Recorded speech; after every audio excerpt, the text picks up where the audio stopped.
गावात कुठेतरी आपण जवळपास राहत असाल, ठीक आहे. तर हा हायवे असल्यामुळे तुमचा ऍक्सिडेंट कधीच होणार नाही. ह्या मी काही 2-4 गोष्टी तुम्हाला शिकवून जातो. सगळ्यात पहिले मला सांगा की हा जो रोड आहे तुम्ही जेव्हा क्रॉस करता, आता वाहनं येते आहे जाते आहे, तर क्रॉस कसा करता, कोणाला करता येते? त्याला आम्ही कर्ब ट्रेल म्हणतो, सडक किनाऱ्यावरची कवायत. सांगा कोणाला करता येते?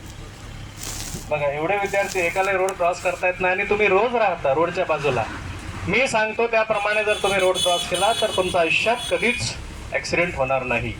कोणाला करता येईल सांगा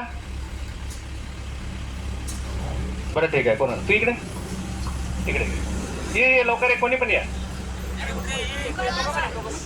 हे तुम्हाला शिकायचं, मला फक्त सांगायचं आहे लवकर या, आपल्याला वेळ नाही आहे. ये बेटा, तू ये. तू ये.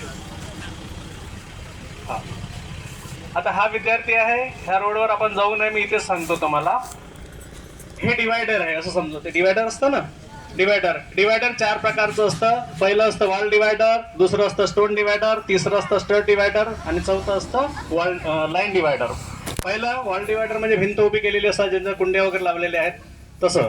दुसरं जे असतं स्टड डिवायडर म्हणजे लोखंडी ग्रिल मध्ये उभी केलेली असते. तिसरं असतं स्टोन डिवायडर म्हणजे दगड टाकलेले असतात मध्ये. आणि चौथं असतं लाईन डिवायडर. ती लाईन पेंट केलेली असते. ती लाईन कधी कधी पांढऱ्या कलरची असते, कधी कधी पिवळ्या कलरची असते. पांढऱ्या कलरची जी डिवायडर लाईन असते ती सर्वसाधारण सगळ्या ठिकाणी ती कॉमन लाईन असते ती. आणि पिवळ्या कलरची divider line that is the warn, म्हणजे तुम्हाला वॉर्निंग, चेतावणी देते की इथे समोर काहीतरी ब्लाइंड मोड आहे, नॅरो रोड आहे किंवा कंजेस्टेड रोड आहे. जेव्हा तुम्हाला सिरियस राहायचं आहे, सिरियसली नियम फॉलो करायचे, अशा वेळेस पिवळ्या कलरचा कुठेही उपयोग होतो. मग तो पिवळा सिग्नल्स असो, पिवळी लाईन असो, पिवळा डिवायडर असो, या सगळ्या ठिकाणी आपल्याला जास्त अलर्ट राहायचं आहे. त्याच्यावर होणारं कलम सुद्धा वेगळं आहे. जेव्हा गाडी तुमची चालन होते, पांढऱ्या ठिकाणी जर तुम्ही क्रॉस केलं तर त्याचं चलन वेगळं आहे, पिवळ्या ठिकाणचं वेगळं आहे. त्याचे मी सेक्शन्स वगैरे तुम्हाला गरज नाही म्हणून मी सांगत नाही. आता हा व्यक्ती, हा मुलगा आहे, याला रोड क्रॉस करायचा, हसायचं नाही कोणी, कारण हे सगळं तुम्हाला पण करावं लागणार आहे, हे शिकायचं आहे. तू बरा तर बरं तिथेच उभा राहा. मी तुम्हाला सांगितलं हा हायवे आहे ना, हा हे डिवायडर लाईन आहे. डिवायडर 4 प्रकारचं सांगितलं तुम्हाला. आणि इकडून वाहनं येतात. तू बिरा बेटा, हे वाहनं येत आहे इकडनं येत आहे. तू बरा तिकडे तोड कर. हा, वाहनं तिकडनं जातात, कारण मोटर व्हेकल ऍक्ट नुसार वाहनांसाठी नियम आहे की वाहनांनी लेफ्ट साईडने चाललं पाहिजे. हा कंपल्सरी नियम आहे मोटर व्हेकल ऍक्ट. आणि आपण काय करतो, पायदळ चालतो तेव्हा सुद्धा लेफ्ट साईडने चालतो. पायदळ चालणाऱ्यांसाठी मोटर व्हेकल ऍक्ट हा लागू होत नाही, त्यासाठी सिव्हिल डिफेन्स ऍक्ट आहे. मग पायदळ चालणारे काय करायचं, जेव्हा फुटपाथ असते तेव्हा लेफ्ट साईडने चालायचं, पण जिथे फुटपाथ नाही, हायवेवर चालत असताना आपण उजव्या बाजूने चालायचं, कारण की वाहनं समोरून येतात, तुम्हाला दिसेल आणि तुम्ही तुमचा जीव वाचवून साईडला होऊ शकता. लक्षात राहील, उजव्या बाजूने चालायचं कारण वाहनं पुढून दिसतील. हा मोटर व्हेकल ऍक्ट आपल्यावर थोपवला गेलेला आहे, तो तुमच्यावर लागू होत नाही. ठीक आहे, वाहनं या साईडने येत आहे, वाहनं या साईडने जात आहे, हे डिवायडर आहे. हे काय डिवायडर जे मध्ये असतं, ठीक आहे, हलाचं नाही, डिवायडर हलत नाही. अरे किती हा ठीक आहे. आता हा जो मुलगा आहे की नाही, याला रोड क्रॉस करायचा आहे. इथून वाहनं येते आहे जोरात, जसे ट्रक चालत आहे की नाही तसे चालत आहे. इकडे उभा राहा. याला आम्ही आमच्या भाषेमध्ये कर्ब ड्रिल म्हणतो, म्हणजे सडक किनाऱ्यावरची कवायत. आता याला रोड क्रॉस करायचा, या साईडवरून त्या साईडला जायचं आहे. इथे पेडेस्ट्रियन क्रॉसिंग आहे. क्रॉसिंग 2 टाईपचे असतात पायदळसाठी. एक असते झेब्रा क्रॉसिंग. झेब्रा क्रॉसिंग ही चौकात असते, ज्या साईडला स्टॉप लाईन असते, स्टॉप लाईनच्या पुढे असणारी ती झेब्रा क्रॉसिंग असते. आणि हायवेवर असणारी ती पेडेस्ट्रियन क्रॉसिंग असते, तिथे स्टॉप लाईन नसते. लक्षात येईल, 2 टाईपचे असतात. आता हा मुलगा वाहन जोरात चालत आहे, या साईडनी येत आहे, त्या साईडनी जाते आहे. हे डिवायडर आहे, इथून रोड क्रॉस कर लवकर. असा जर आपण रोड क्रॉस केला, ऍक्सिडेंट होईल की नाही आपला? एक तर असं करतो, नाहीतर काय करतो आपण, इकडे पाहतो तिकडे पाहतो, धूम पडतो. चुकून करायचं नाही. आता रोड क्रॉस करा असा जर केला तर तुमचा ऍक्सिडेंट होईल. म्हणून तुम्हाला कॉन्फिडन्स नाही. एक तर तुम्ही काय भीत क्रॉस कराल तरी ऍक्सिडेंट होईल. दुसरं ओव्हर कॉन्फिडन्स मध्ये धावत जाल तरी ऍक्सिडेंट होईल. परंतु तुम्ही जर शासनाने ठरवून दिलेल्या आणि ह्या अशा जर ड्रिल न करता योग्य रीतीने जर तुम्ही रस्ता पार केला तर तुमचा ऍक्सिडेंट कधी होणार नाही. याला आम्ही सडक किनाऱ्यावरची कवायत म्हणतो, म्हणजे कर्व ड्रिल. सगळ्यात पहिले रोडच्या किनाऱ्यावर उभे राहा. सगळ्यात पहिले काय करायचं? रोडच्या किनाऱ्यावर उभे राहा आणि आपल्या हाताच्या उजव्या बाजूला पहा. सगळ्यांचा उजवा हात आहे?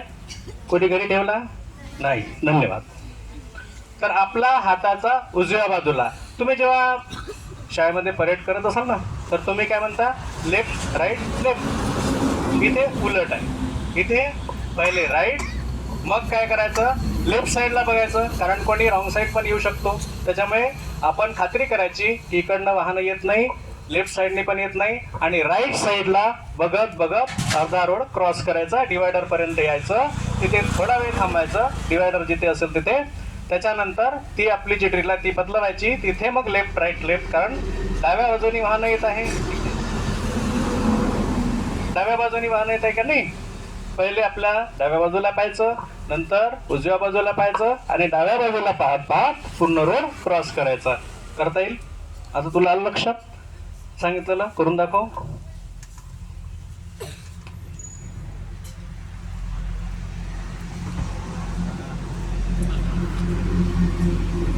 बरोबर केला का?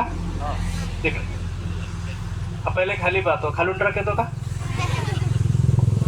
सगळ्यात पहिले रोड किनाऱ्यावर उभे राहा. त्याच्यानंतर आपल्या हाताच्या उजव्या बाजूला पहा. इकडे पाहायचं. खूप दूरपर्यंत गाड्या चालते. जर फास्ट असेल कोणी तर त्याला येऊ द्यायचं, fast fast fast and last, त्याला जाऊ द्यायचं. त्याच्यानंतर कोणतेही वाहन येत नाही याची खात्री झाल्यानंतर आपण लेफ्ट साईडला बघायचं, कारण कोणी रॉंग साईड येऊ शकतं. त्याच्यानंतर पुन्हा राईट साईडला बघत बघत अर्धा रोड क्रॉस करायचा, त्या साईडला बघत, कारण वाहन तिकडनं येत आहे, डायरेक्शन आहे. तिकडे बघत उभं नाही राहायचं, चालत राहायचं. त्याच्यानंतर थोडा वेळ थांबायचं आणि डावीकडे बघायचं आणि उजवीकडे बघायचं, कारण तिकडनं पण कोणी रॉंग साईड येऊ शकतं. नंतर डावीकडे बघत बघत पूर्ण रोड क्रॉस करायचं. लक्षात आलं का? सगळ्यांच्या लक्षात आलं? रोड क्रॉस करता येईल? बसा सगळे. आपण रोडचा वापर 4 प्रकारे करतो. सगळ्यात पहिले ही जी आहे पायदळ. दुसरा जो प्रकार आहे तो आपण टू व्हीलर चालवतो. तिसरा जो प्रकार, टू व्हीलर मध्ये कोणत्या गाड्या चालवतो? ज्यावेळेस आपण ड्रायव्हर पिलियन किंवा हे असतो, म्हणजे गाडीवर बसतो किंवा मागे सीटवर बसतो का नाही, तेव्हा पॅसेंजर असतो. पण जेव्हा आपण गाडी चालवतो ती ड्रायव्हरची हे असते, म्हणजे दुसरा प्रकार आहे. तिसरा प्रकार चलित वाहन, ढकल ठेला, जे आपण हे करतो, ज्याला आपण चालवतो, म्हणजे ढकल हे आहे. स्वयंचलित मध्ये आपण बाईक वगैरे चालवतो. आणि चौथा जो प्रकार आहे तो आहे पॅसेंजर, बसमध्ये वगैरे बसतो का नाही तेव्हा. सगळ्यांचे प्रकार वेगळे, असं आपण 4 टाईपचा आपण वापर करतो. त्यामध्ये सगळ्यात जास्त महत्त्वाचं तुम्हाला सांगतो आहे की ज्या छोट्या गाड्या आणि जसं टू व्हीलर आहे किंवा कार आहे यांचे ॲक्सिडेंट जास्त होतात. त्यामध्ये जनरल पॅसेंजर असतात. त्यांनी जर ट्रॅफिक नियम शिकून घेतले